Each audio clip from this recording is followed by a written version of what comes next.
Hi, I'm Ben, And I'm Lucas. and we are two aspiring filmmakers making unnecessary commentary on famous movies.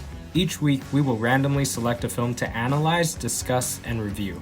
We will select the film at the end of each podcast, so you will have ample time to watch the movie before the next episode. We are slightly qualified film students. Hello! Hello, everybody. Welcome to the 25th episode of Slightly Qualified Film 25th. Students.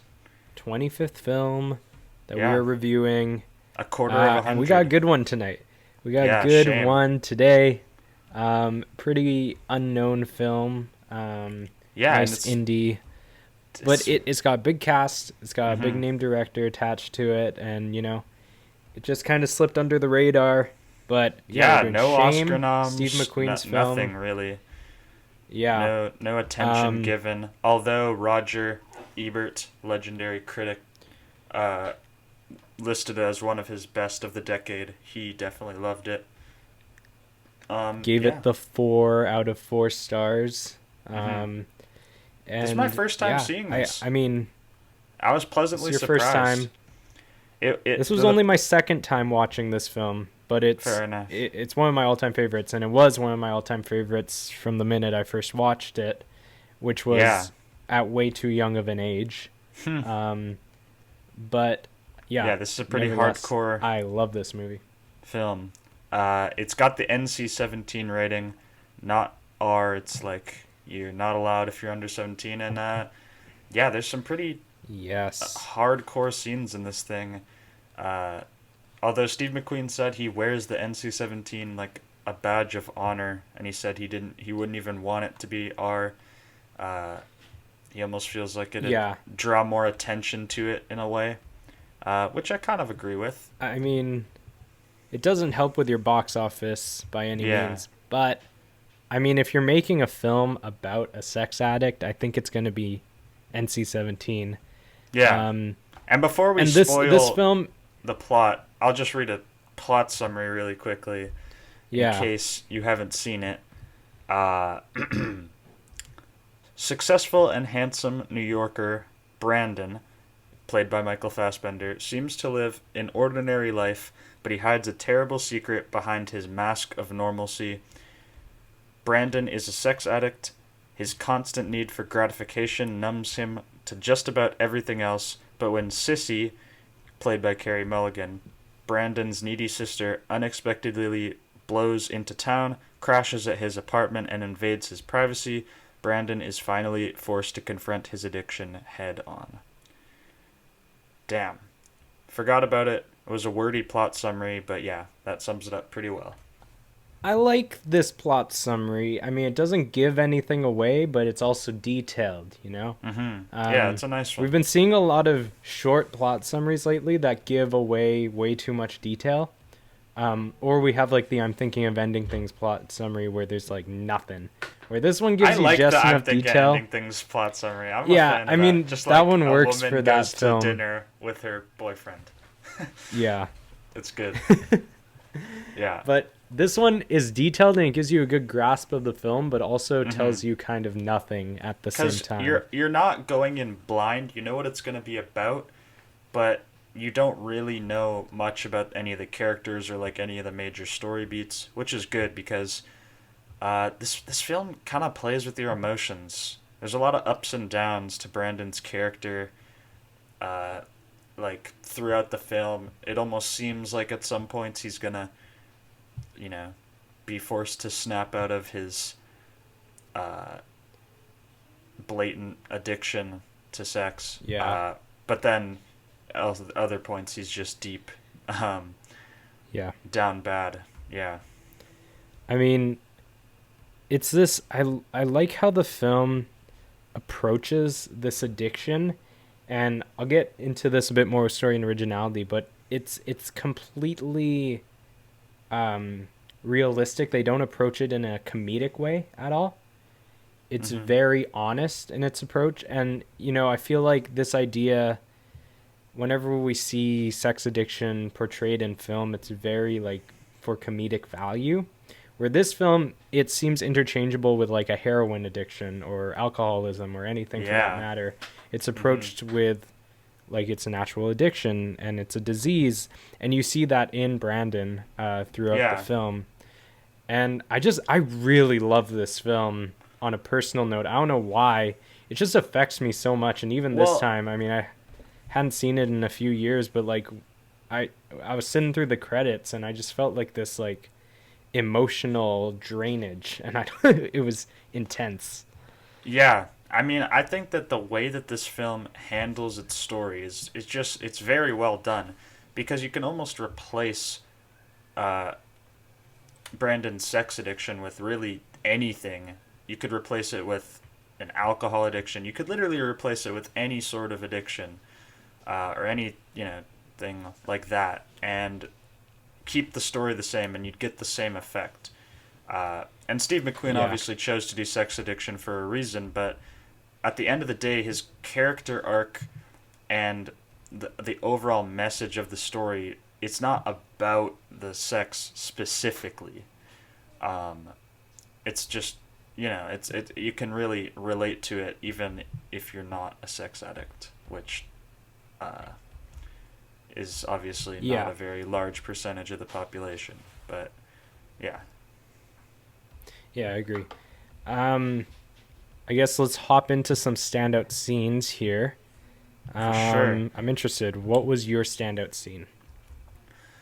I think that on a technical level, there were some more impressive scenes, but for me, the scene that really was the best written to me and revealed kind of the biggest themes of the story to me was the date scene between Yes. Brandon and his coworker Marianne. Mm-hmm. Yeah. Because like this is all in one shot at first when they first get I to the mean, table, and it slowly yeah. pushes in, and I mean It's it's like a just 7-minute shot. It's mm-hmm. insane. You're just 7 minute watching this shot. date. It's funny. This waiter is hilariously awkward. Yeah. First date Yeah. is hilariously awkward, but also they just get very deep into Brandon's character, talking about how he doesn't really see the point in marriage, and it's Yeah. revealed that his longest relationship has been 4 months, and you learn that Yeah.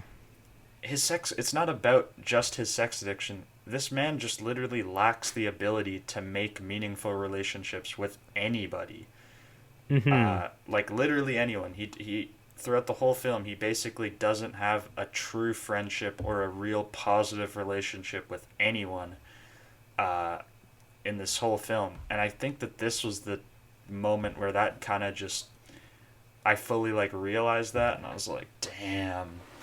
And also, it's written great, Yeah. acted perfectly, Yes. uh, and That I scene just feels so real. Like most of this hmm film feels very real, but that scene yeah, specific, it's like you're just watching someone on their first date. It's very awkward, and it's all in one take. There's no like gap. All the gaps are there. All the silences.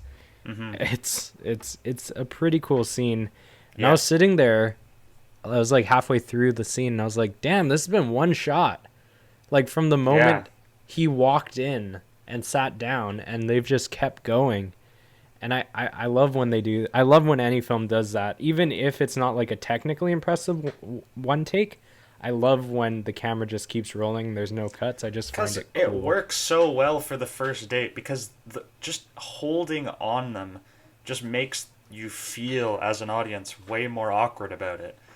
Like Mm-hmm. cutting to different angles takes some of the awkward silence away, Yeah. just by giving you something visually to look at. But like one shot just like literally forces you to stare at the two sitting there silently, Mm-hmm. which is just brilliant. Yeah. Well, I mean, standout scenes for me, this kind of hard, but I think that actually, like, the entire final 20 minutes of this film is brilliant.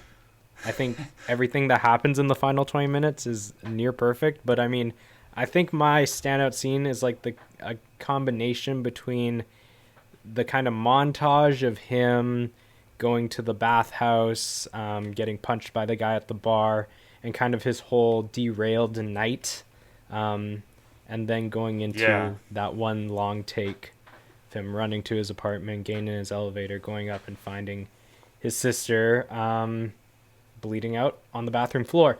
And I Yeah. mean, that scene in itself is super impressive because of the long take. I mean, it's two takes, but it's two very long takes.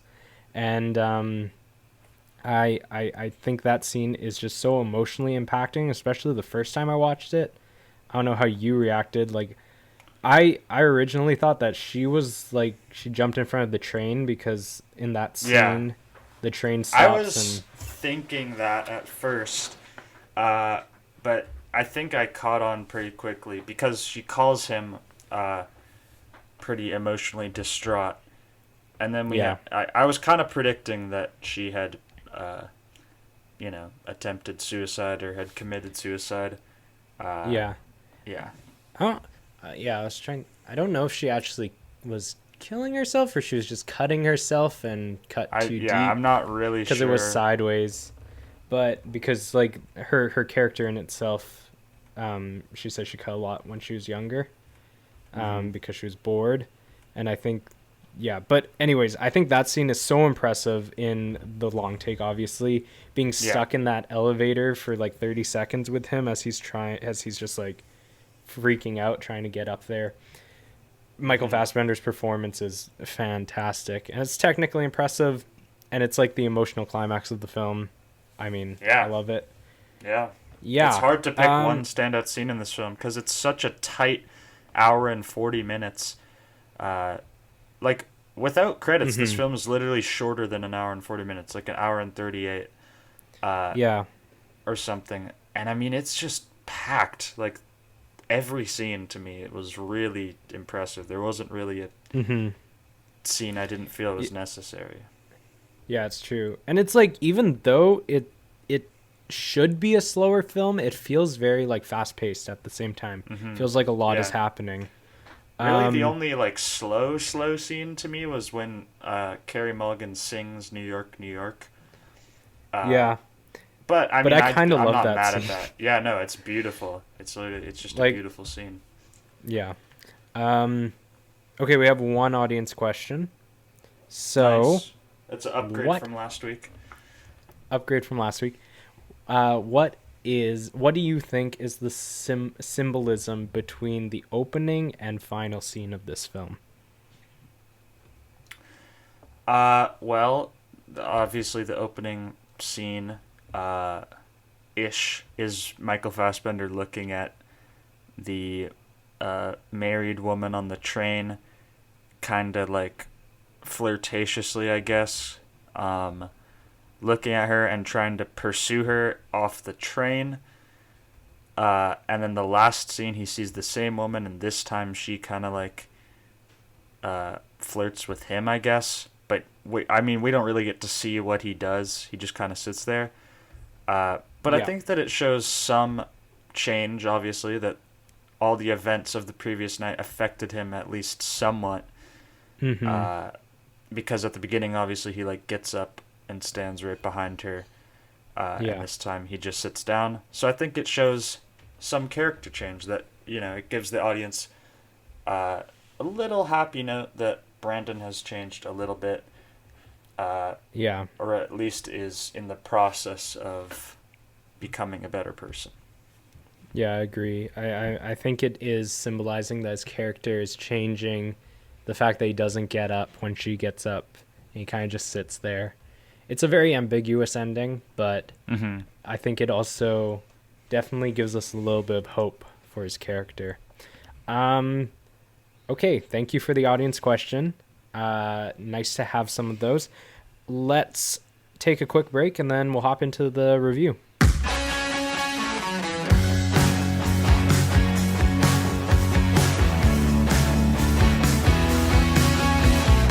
Okay, All right, and we are we are back, back. hopping in to story and originality at a 10%. Out of 10. Now, I kind of talked about this already, but I think this film is insanely original. I mean, Mm-hmm. I looked it up. I was like, I wonder, are there any other films really about sex addiction or anything like this? And I looked it Yeah, up. no. There isn't. There really isn't. There's one film that I also really love called Don John, but that's more about addiction pornography, and it's also a comedy where looked it up and I was like, there is no film, and if there is, it's like a late night comedy, a slapstick comedy. Yeah. No one's ever done something like this. So for that in itself, originality points for me are really high. And then on top of that, I Yeah. love the story of this film. I think the film's story, Mm-hmm. it's simple enough, but it's also so layered with so many different emotions and metaphors and lots of different layered stuff within the story. And I Yes. really love this story. As short and simple as the film is, I think it's beautiful. Yeah. I really think that this is an amazing look at a man who is he's struggling with addiction, but it's a very original, unique kind of addiction that I've never seen before. And also just he's lonely, you know, like this man can't form relationships really at all that are meaningful. And I just love the way Brandon's character uh, like interacts with different scenarios. Because he's like, as we see at the bar scene near the start, he's not. I mean, I guess when you think of a sex addict, you might think that they're like ruthlessly pursuing women, like his boss is. But Brandon doesn't do that. You know, he's more of like a almost like a manipulative, calculated kind of guy. And just seeing him go through different situations, like a first date, night at the bar, like seeing his reaction to his boss sleeping with his sister, I like his character is just really good, and the acting is amazing also, obviously for Michael Fassbender. Yeah. But yeah, I think that this is a really unique story. It's a great character study. It's a very unique character study, Hmm. and it definitely makes you think about a lot of stuff. It makes you you can apply it to your life, whether it's obviously not sex addiction, but in some way. Yeah. And yeah, it's been one of the most emotionally impactful stories we've done so far, for sure. Yeah. I mean, we've done a lot of character studies within this podcast. Um, but I think this is definitely up there. I mean, up there with Raging Bull and The Master for just like really Mm-hmm. emotionally For impactful sure. character studies. I gave it the 10 out of 10. I gave it the 10 out of 10 for story and originality. Yeah, same here. I felt like it was, to me, the best story we've had so far has been The Master. Yeah. But this is right up there, like just below The Master. And honestly, The Master having the longer runtime might benefit it because it's able to flesh out its story like very deeply. That's But true. I mean, this is nipping at its heels. Like this is a very close Very uh, close. up there, Oh. deserving of the 10%. Yeah, okay, let's move on to beginning out of 5. Now, I actually think this beginning is very cool. A big portion Yeah, of that is because of the link to the ending, but on top of that, I really like how they set up his character as well as Carey Mulligan's character through the opening like 5-minute montage that we see. No voiceover. yeah, And I was noticing this. I was like watching the opening 5 minutes and was thinking to myself, this is a scene that I could see a director choosing to put voiceover over. Because yeah. you have to really think when you're watching this scene because nothing is really told to you. It's very visual in its Yeah. There's like storytelling. no, you don't hear Michael Fassbender Yeah, speak, other than him saying slowly yeah, to a yeah. prostitute for like 5-10 minutes maybe. It's all Uh, visual storytelling. And I mean, that in mm-hmm. itself, I give it props because that it's not lazy. It is the opposite of lazy. It is very hard to Yeah. do that without any dialogue or narration to kind of give your audience an idea of this character or the story. It's purely Mm-hmm. through the camera work, the framing, and showing you what you need to know about this character. Yeah. And I mean, that's some like impeccable directing on Steve McQueen's part. And I like that even though this film doesn't start out super fast paced, like you literally just see like a 1 or 2 minute shot of him walking around his apartment doing various things. This at the same time, this film wastes no time. It gets straight to the point. Uh, there's like a sex scene within like the first 2 minutes. And yeah, I mean it wastes no time. It honestly feels faster paced than it actually is. It doesn't feel slow. You get to know his character pretty well, and honestly, even just the small things like the way the title comes in, I liked a lot. With him, uh, like pulling up the curtains, and then the light shines on his Yeah, I bed. really like the opening shot. Because I mean, I think the cinematography is just beautiful Mm-hmm. in this opening. You kind of get a taste of the tracking shots. The lighting is great. Yeah. It might not be the perfect beginning, Mm. because it is like in choosing to have like no dialogue, you do kind of have to figure stuff out for yourself. So it's not the Yeah, greatest it's a setup in the little world, slow. uh, but it's still a great opening. Yeah. Um, I gave it a 4 out of 5. I think it's a very high 4. I think this is a really well made beginning, Yeah, but just on entertainment value, it came down a little bit for me. 4 out of 5. yeah. I gave it the 4% also. It sacrifices a bit of setup for more of like an artistic, creative Yeah. opening, which I respect, Hmm. but it's not quite perfect. Yeah. Yeah, So, let's move on to the got ending ending out of out of five. 5. I don't know. I like this ending. Uh, I think that the having the same scene repeated with the woman is a great way to show his character's change. Um, I think that the last scene with him and Carrie Mulligan, and then he goes outside of the hospital and just like breaks down in the rain, Hmm. is just visually and emotionally stunning. Michael Fassbender is just on a roll here. Yeah. From Inglorious Bastards to whatever he did in between to this, Mans was killing it. Like, Yeah. I don't know what he's been doing recently, but he was killing it right here. Yeah, I mean, I think that the ending, that tracking shot, like we were talking about earlier, Hmm. from the elevator up to the bathroom is just, it's also very impressive. And yeah, there's really nothing wrong for with the ending for me. I like that it's ambiguous. It feels hard hitting. That final shot of just his face and then it cuts to black. This is one of those endings that just like hits you right in the heart. And I really love the ending. Yeah. I mean, I love this ending. I love the final 20 minutes of this film.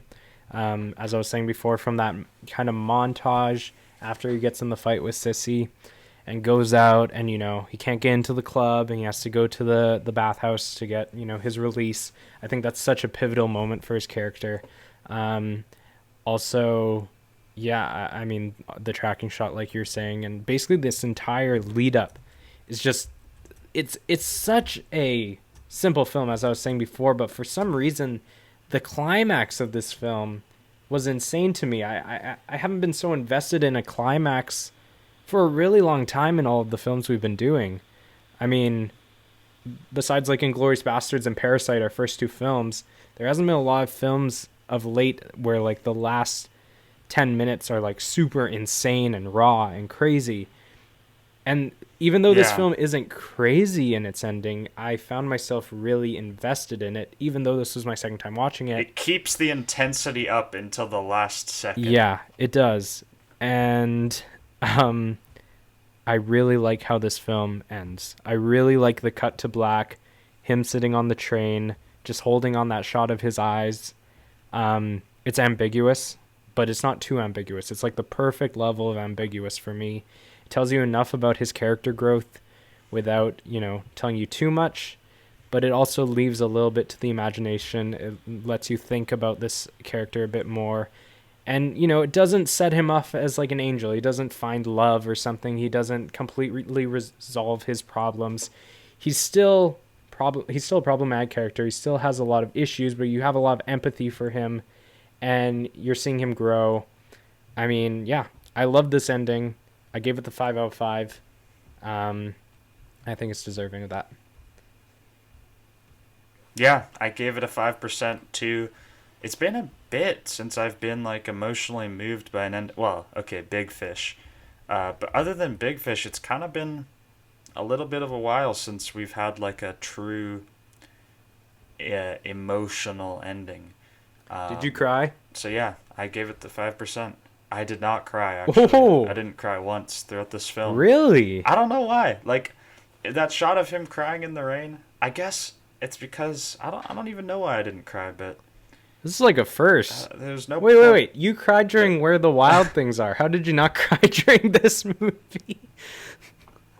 Cause this film like other than the shot after the hospital, there wasn't like a sad moment necessarily. And I had a hard time feeling bad for Michael Fassbender, I guess, as he cried in the rain. It almost felt like that was the correct thing to happen. And it's like it's Hmm. sad, yeah, but I don't know. I don't know why I didn't cry. Yeah. I didn't cry. Yeah. Not a Okay. crier. Okay. I think I definitely cried the first time I watched this movie.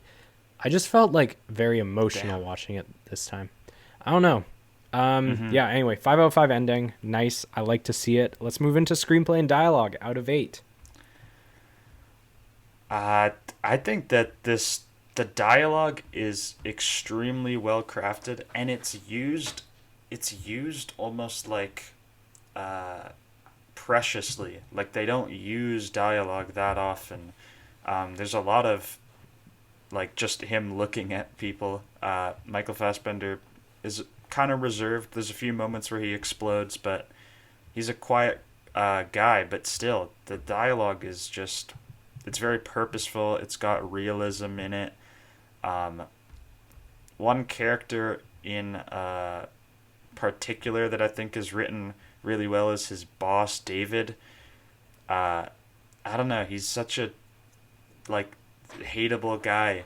Yeah. The way he just hits on and like manipulates all these different women. Yeah. But I mean, his character is written super interestingly. The way he hits on all the different girls is creepy, but good writing.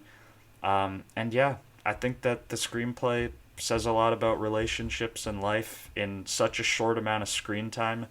That just tells you that it's paced really well. All the scenes are extremely purposeful. I didn't feel like there were any scenes that needed to be written out. Mhm. I think the beats hit amazing. It keeps the intensity up. To me, there's no problems structure wise or dialogue wise, really. Uh, yeah, nothing really that I could critique it on. Yeah. I agree. The dialogue feels very pure and realistic in this film. It's very awkward. People talk over each other. A lot of awkward silences. I mean, a lot of it comes with the performance and the delivery, but also it's just written really raw, realistic dialogue, which is the dialogue I love.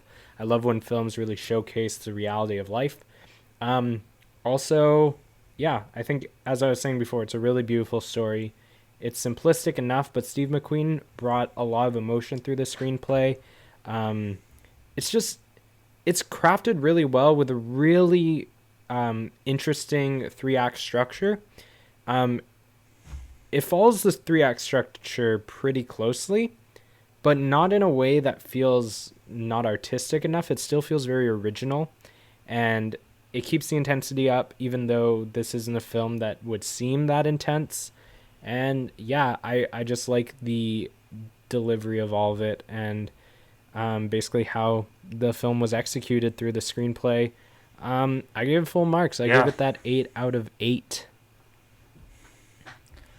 yeah. I think that for me, it was really really solid all around, but I didn't necessarily find it to be like on some Charlie Kaufman crazy levels. I thought it was really really nice, but like there wasn't anything quite enough to push it to full marks. I gave it a 7%. It's a very high 7. Mm-hmm. Uh, I don't know. I just not quite an 8% for me, but it's still a great screenplay and has some really nice dialogue in there. Fair enough. Okay, moving into soundtrack out of 7.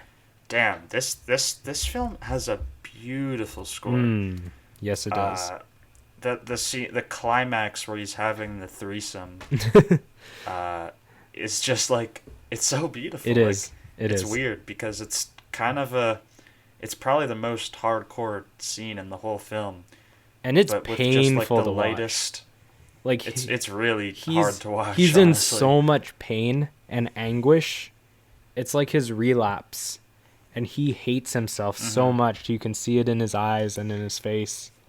And that's Bach, bro. Like, they used Bach. Like, the score is mainly Bach. Like, every time he puts on classical music, I wonder how much they had to pay for that. But I mean, it's got a beautiful score.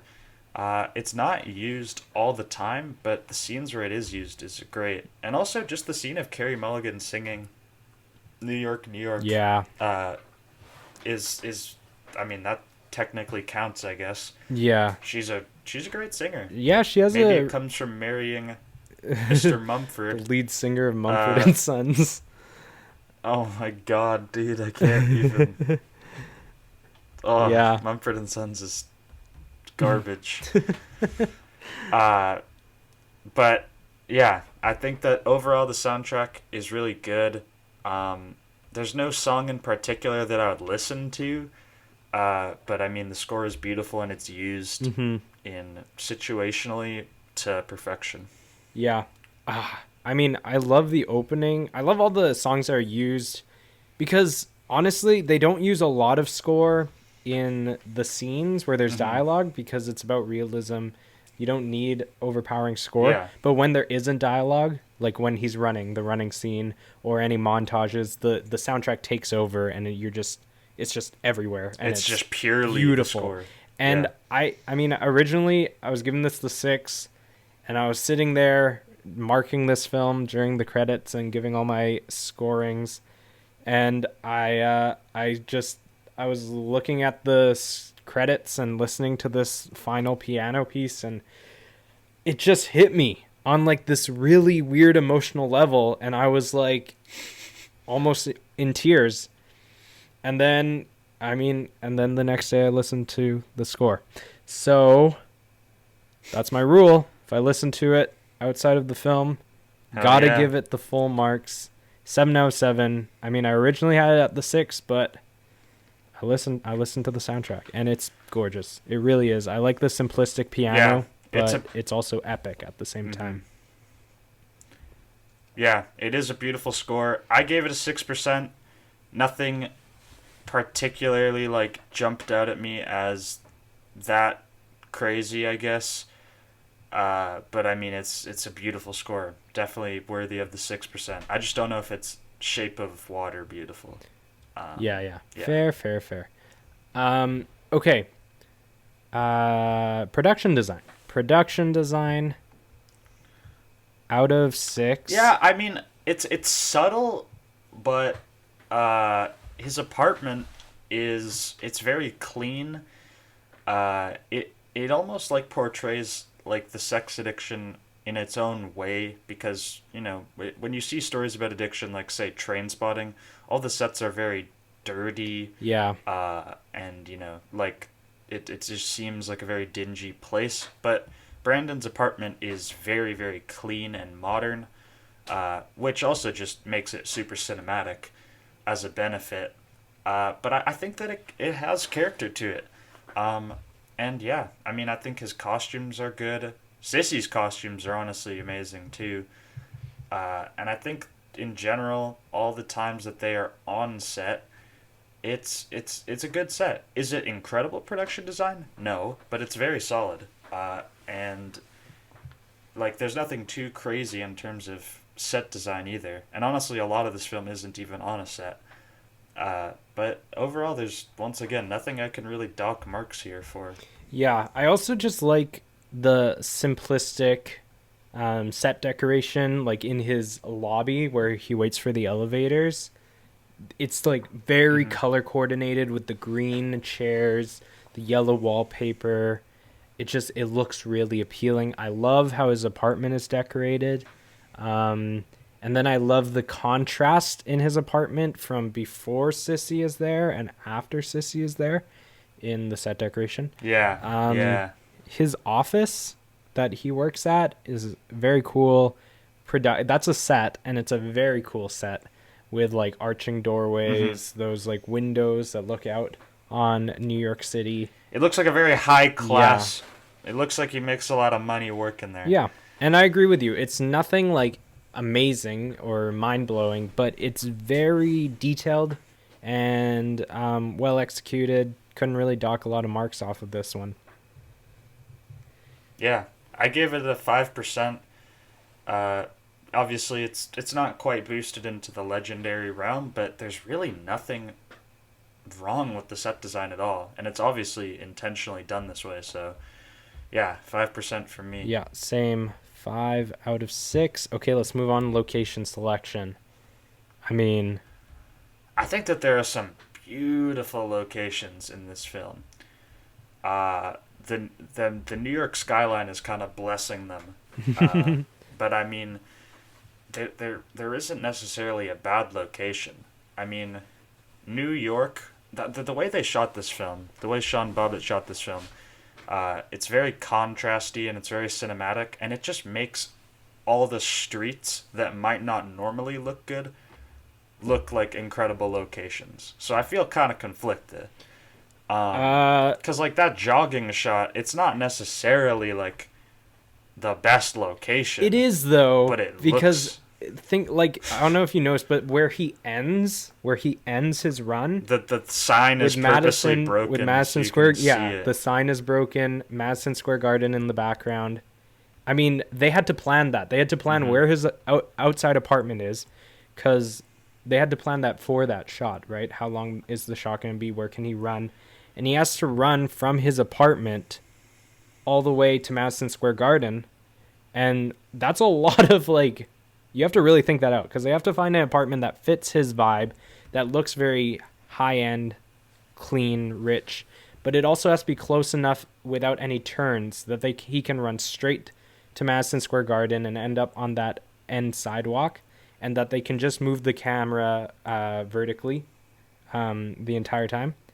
And I mean, also all the restaurants and clubs that they go to, like the place Sissy sings at, it's a beautiful location. Like some of the restaurants are like super high end, and it's always nice when you have a rich character in a film, because then you get to go to super like beautiful locations, because there's all these like clubs and restaurants that he gets to go to. And I mean, a lot of this is amplified through the cinematography also and the bokeh. But I don't know. There isn't a single bad location, I think, in this film. Even like that dock where he breaks down at the end with the giant boat in the background. I mean, of course, like no film is going to come close to like Silence level of location selection. But I mean, I gave Silence an extra point. So I feel okay giving Shame full marks. Because even though it's not same level of Silence, they're still separated in the point differential. Yeah. I gave it a 5% because I don't know, like the locations were all really beautiful, but I almost felt like if you set up a camera and get bokeh on the New York City skyline, you could film in any hotel room facing that and it would be beautiful. Which isn't saying that it's a bad location. I just didn't feel like I could give it full marks because I was being pretty nice to it in other locations too, or in other categories. So I gave it the 5%. It's a very high 5%. I think the location selection is great. Yeah. Okay, let's move in. Oh no, we're taking a break. That's what we're doing. We are taking a quick break, and then we'll hop in cinematography. We'll come back for cinematography. Yeah.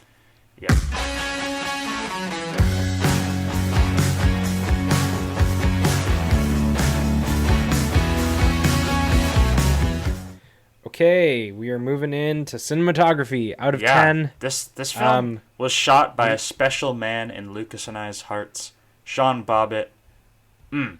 Because, I mean, we both love The Place Beyond the Pines. I came to realize I was way too hard on that film, even though I hate the second act still. Wait, it's the same cinematographer? Yeah, Sean Bobbitt.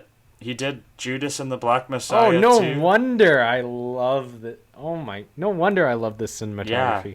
Sean Bobbitt's a legend. I had no clue. Yeah, he did 12 Okay, Years a Slave too. Uh, yeah, yeah, he did Judas and the Black Messiah this year, yeah, which I thought was the best shot film of the year. This man, he yeah. understands I our agree. love for bokeh, and he just like that's his style, and it's so awesome. Yes. And like, I do see the similarities in the Place Beyond the Pines cinematography, but on top of this one, Shame doesn't cheat with the widescreen, or the or orange, actually no, it does have or a the widescreen, orange teal. but with or the orange and teal. This And has like a I gray mean, slash I green color palette. I don't even know what. Yeah, bluish. It's like gray and blue. yeah, It's but I very don't know. Like, yeah. there are some really subtle, beautiful sequences with no bokeh too. Like, on the train at the Mhm. start, the color choices, everybody is wearing gray. The whole scene is gray, and the one Yeah. girl captures your attention because she's wearing purple. They literally had her in focus and the extra sitting right next to her, but your eyes are still only drawn to her because just because of the color choice, which is like, mm, that's sexy.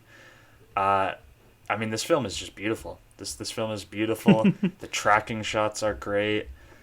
The Yeah. just the shot of Sissy singing is gorgeous. The lighting Mhm. is so Yes. good. Really, the only thing I can say is in some of the tracking shots, they sacrifice a little bit of lighting for tracking shot. Like sometimes it gets a little bit too dark, maybe in his apartment at the beginning. There's some times where I had to like Right. turn up the brightness to see it. But I mean, it's such a small critique compared to how beautiful this film is. Mhm. Yeah, this is like my favorite type of cinematography by a long shot. I love realism cinematography. I love when films focus on trying to make it look like a real life event and not a movie. This film, it's so raw and authentic. The cinematography.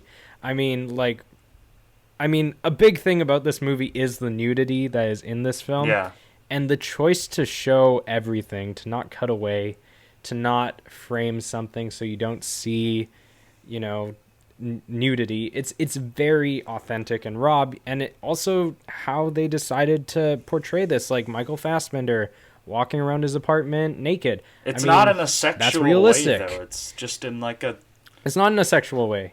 It's in a real It's life not way. trying to Like if shock someone you lives with the alone, nudity. It's just yeah, it's just how it exactly. is.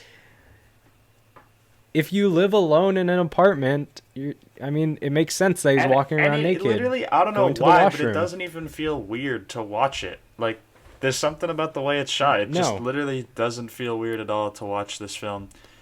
Uh, and I did like I would say there's a in a good 40% of scenes somebody is naked at some point.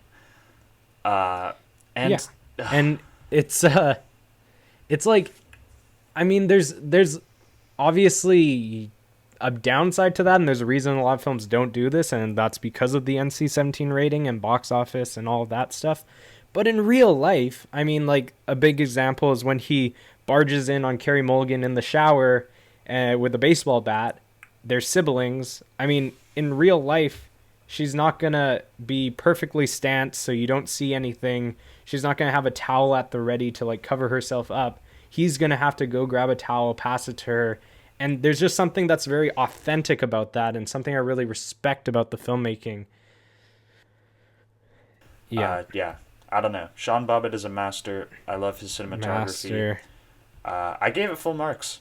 I gave it Me full too. marks. 10 I love out of it. 10. This film deserves it. Also, just like the amount of effort they put into some shots, like just to make them long, to track. It's effort to do tracking shots. And when you have like Yeah. four of them in your film, good for you. 10 out of 10 for Shame cinematography. Let's move on to editing. Um, I mean, I yeah, think the that there are editing's pretty some solid in this moments. film. I think that there are some moments though where the editing truly shines through. One in particular is the montage of him throwing away his massive stash of like porn magazines and that kind of thing. The editing there is just so crisp and on like it's very I don't know how to say it. It's like on beat almost, but I mean there's no music.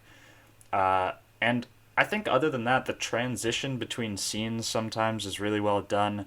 Like even in that date scene, it is one 7 minute shot, but then when they choose to cut to a different angle, they cut with a taxi going across the screen, and then it cuts to the outside shot. So I think that there are subtly some really good editing choices there, and also the sound mixing at times is really good. Uh, in one of the first scenes where Carey Mulligan's at his apartment, they literally mix her dialogue on the phone outside the room with the porn on his laptop, uh, Yeah. which I thought was good. But I mean, other than that, there's nothing crazy about the editing, especially because they chose to do such long takes. There's Yeah. not much editing in between scenes that's boosting it up for me. I think Yeah. another scene that kind of showcases that though is that kind of end 10-minute montage where it's kind Hmm. of intercutting between him The on the train, train and and it's like out him of like order. going through Yeah. the night before where he got punched in the face or all of Hmm. that stuff.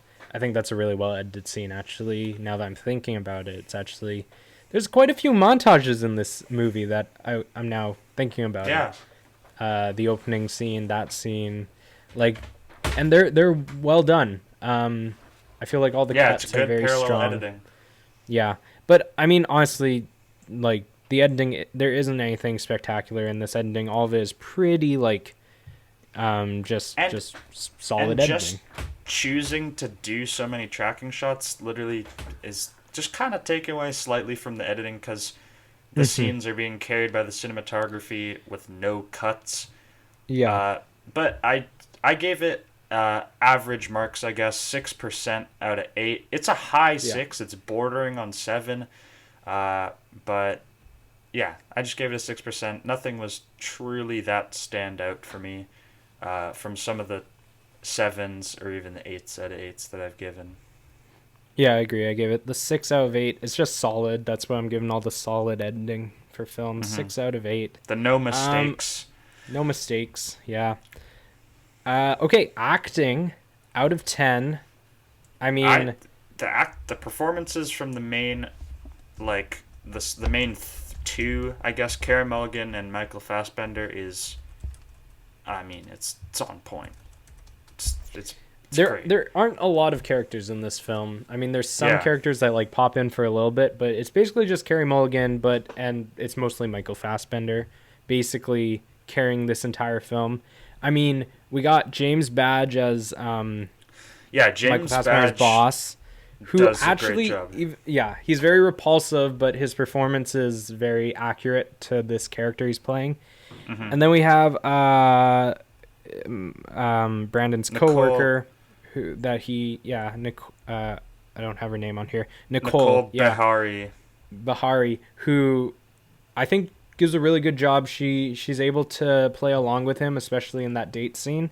Hmm. Um, and then yeah, those are pretty much the only characters that actually have any big acting roles in this entire film. Yeah, and yeah, I mean, I think Michael Fassbender and Carey Mulligan give huge, great performances, majorly snubbed at pretty much all major awards. Uh, Mm-hmm. and I think that James Badge gives a great performance. Nicole Behari holds her weight with these acting legends, even though Yeah. she's pretty much never been in anything else really of note. Uh, but I guess what's really keeping me from giving it full marks is the lack of characters, I guess. Uh, because there's two amazing performances, and that's pretty much it. And the 10 out of 10s I've given, there's been 4, 5 even great performances. But I think Michael Fassbender's incredible, even though he's kind of deadpan for a lot of it. There's his Mm-hmm. outbursts that are just amazing. That one long shot from behind him and Carey Mulligan, where they're having the argument while Yeah. watching the TV. Yeah. It's Acting fantastic. is I mean, impeccable. Fassbender, he is very like deadpan, but it's like he shows so much emotion through his eyes in this Mm-hmm. performance, and Yeah. I wrote down that it kind of reminds me of like Patrick Bateman, American Psycho, Christian Bale's Yeah, performance yeah. but except I have so much empathy for Brandon. And maybe this is just Michael Fassbender and how he's portraying Because he his seems like character. he's regretting what he's Yeah, doing, but he's still doing it. where even though he has similarities to Patrick Bateman, you don't really have empathy for. You're kind of like, this guy is And that's crazy. a great performance in its own right. Yeah, in its own way. But there's something else to this performance that even though he's doing all these things that are very wrong and he's really cruel to his sister and he's not the nicest person, you feel so much empathy for him. You want him to get better. You want him to beat this addiction. And I mean, yeah, Carey Mulligan also, her singing New York, New York, just that one long take of her singing. I don't know, man. I was looking at what I gave 10 out of 10s to, and I noticed that I gave Nocturnal Animals a 10 out of 10. And with Nocturnal Animals, What did I give? you got Gyllenhaal. Gyllenhaal and Aaron Taylor Johnson are kind of the big ones. Amy Adams Yeah. is pretty good, but she doesn't do much. And Michael Shannon, I guess, is kind of there. But I mean, I think because of that I gave that the 10 out of 10. I'm going to give this the 10 out of 10 because it also has two phenomenal performances. I mean, just honestly, makes sense for I me. think that Jake Gyllenhaal, I'd pick Jake Gyllenhaal's performance in that slightly over Michael Fassbender's here.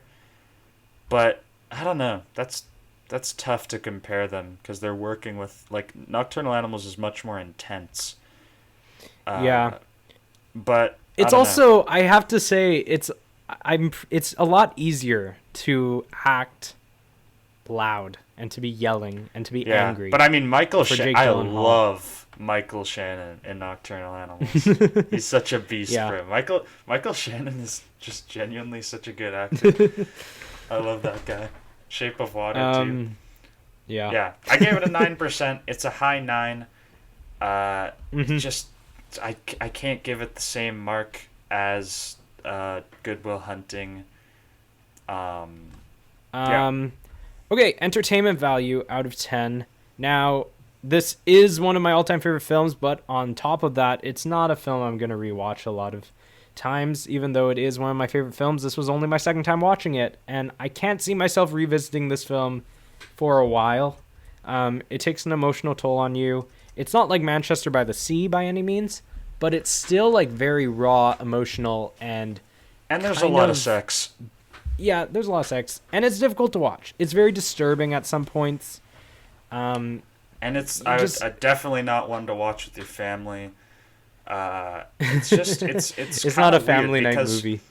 It's interesting because, like, I was thoroughly entertained on my first time watching this, but it's almost just like it's hard to watch, like you said. So I can't see myself watching this film for like at least a year, to be honest. Yeah, It's an action-packed hour and 40 minutes, and I'd say it's it is. up there with entertainment value for what we've done so far. It's rewatchability. It's it's not the greatest rewatchable film, as you were saying, but Mhm. honestly, it was a pretty entertaining watch. It sounds maybe like it'd be slow, but I mean, this is Yeah. like the screenplay. All the scenes are very purposeful, as we've been saying, so it feels like it's a very full hour and 40 minutes. It's nice and compact. Short film. Yeah, I don't know. I mean, it's solid, but I just, especially this is my second time watching it. I think I enjoyed it a lot more the first time I watched it. I still loved it this time. I mean, I was still in awe of it, but just rewatchability and the fact that I'm like kind of cringing a lot of the times watching this film because it's just awkward, very long takes. It's not going to get insane marks for entertainment for me. I give it the 8 out of 10 though. I think it's still very solid, and I still enjoy watching this film, even though it is a hard watch. Yeah, I gave it an 8% as well. Very solid for entertainment, surprisingly, honestly. Yeah, let's move on to overall technical achievement out of 15%. I mean, if I gave it the 10% for cinematography, and while the editing is a 6%, it's a pretty high 6%. And technically speaking, this film is beautiful to watch, solid editing, and there's really nothing that I can say that doesn't put it at the same level as the 14s we've been giving so far. Oh, interesting. You gave it the 14. Yeah, I thought that Okay. technically speaking, this was very sound, beautiful Mm, film, yeah. edited very solidly, and I pretty much see it on the same level as the 14s that I've given. Uh, Okay. it just, Okay. I don't know. Looking at the 13s, I thought No, it was better than the 13s. I didn't think it yeah. was worse than the 14s. It was a weird Okay. position, but I gave it the That's 14%. mhm. Yeah, I gave it the 13 cuz I was thinking like I've been a lot more. I haven't given 14s to it. You've given a lot more 14s than I have. But True. I'm just the yeah, nicer I of the mean two I in think general. I've only given a 14 to I think Silence and Children of Men. I'm pretty sure those are my only two. And Damn. I don't think that Shame is on the same level of technical achievement, even though I think the cinematography is maybe not as spectacular as those films, but I think as a visual preference for me, I think it's just as beautiful. But it doesn't take as much effort, I think, in this technical achievement. Um, but it's still a very high 13 for me. But yeah, I give it Hmm. the 13 out of 15. Yeah, okay, let's take a quick break, tally up our scores, come back, see what the average is, and let's spin the wheel, see what we're doing next week.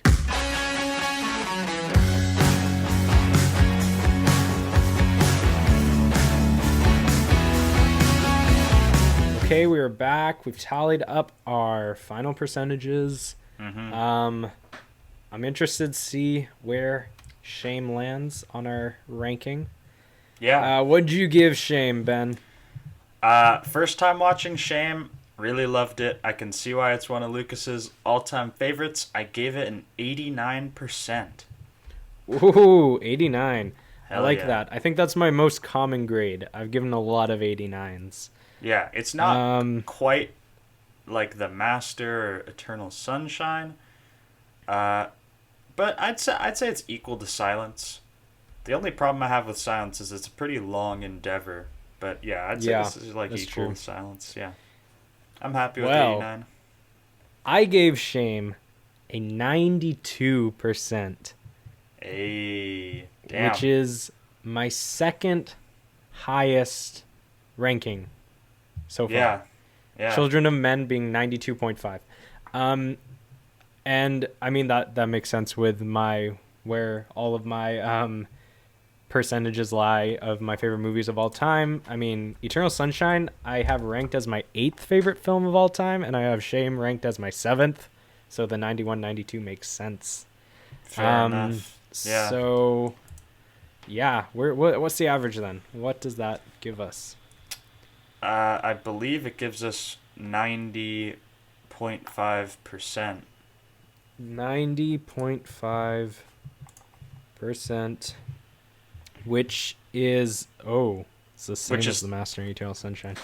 yeah, this is interesting because you probably like it more than both of those films. I do personally. Um, I But do. I'd Yes. say I would rank it below both of those films. Yeah. Uh, and I Which mean, means what was that? well, What did we turn to? We turned to we turned to how far our percentages are apart, I think. Well, that's what where we do did for like oh right. Enemy. And our percentages are the furthest apart. We have the least agreement between these Yeah, three films. makes sense. So that means Shame is pretty much. I guess there's like a three-way tie for second if you want to look at it. Uh, but fourth on our list, Fourth place. above Silence, above Nocturnal Animals. This was the first film I got to be a little biased with. I haven't really gotten to do that yet. Ben's gotten to do it quite a few times so far. Bro, we've literally got, uh, other than The Big Lebowski, we've got 2 out of 3 of my top 3 films of all time. Yeah, you got And yeah, What'd you we get? Life haven't. Aquatic, Brazil. You got Raging Mhm. Bull. Raging Bull's up Yeah, there.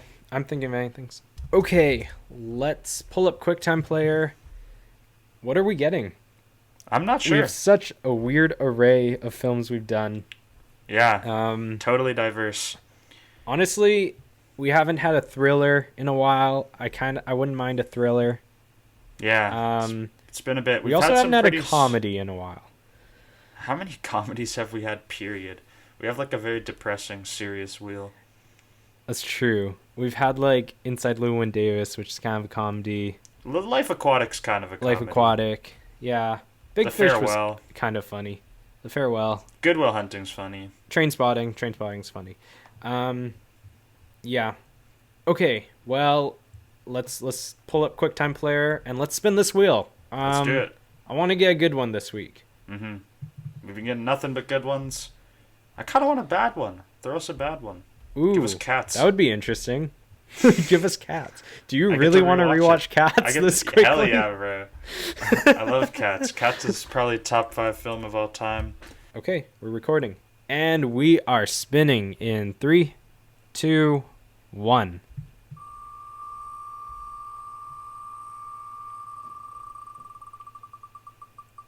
Whoa. Ooh. Okay.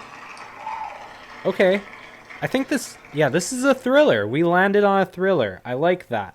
Nice. We have What is landed it? on a movie called Mystic River. Mystic River. Is that the is that Jeff Bridges in that one? No, Sean Penn. We got Sean Penn. Oh. Oh yeah. Yeah.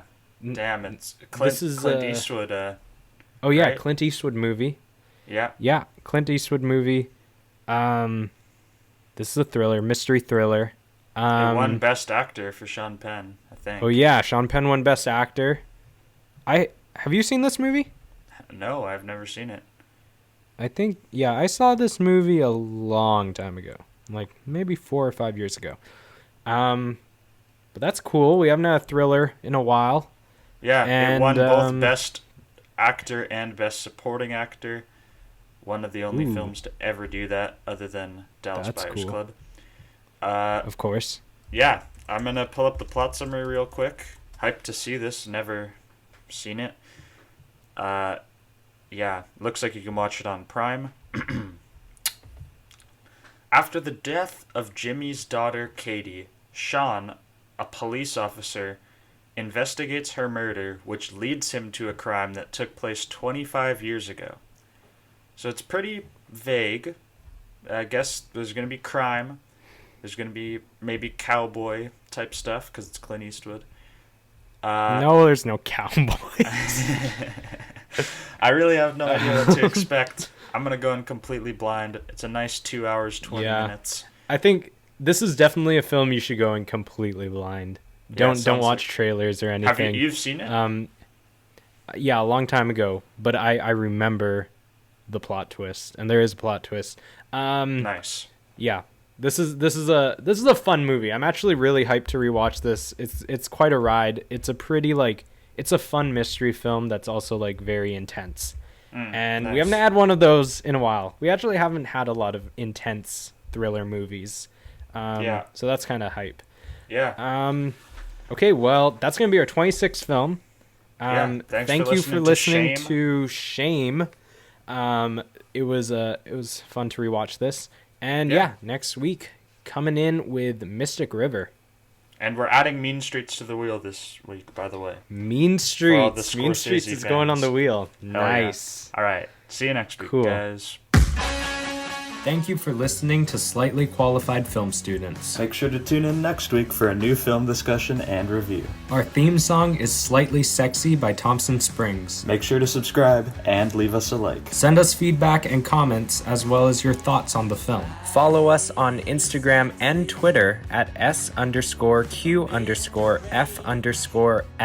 If you would like to send us a question or a comment for next week's episode, you can email us at sqfilmstudents@gmail.com. Thanks for listening, and we'll see you all next week. Bye.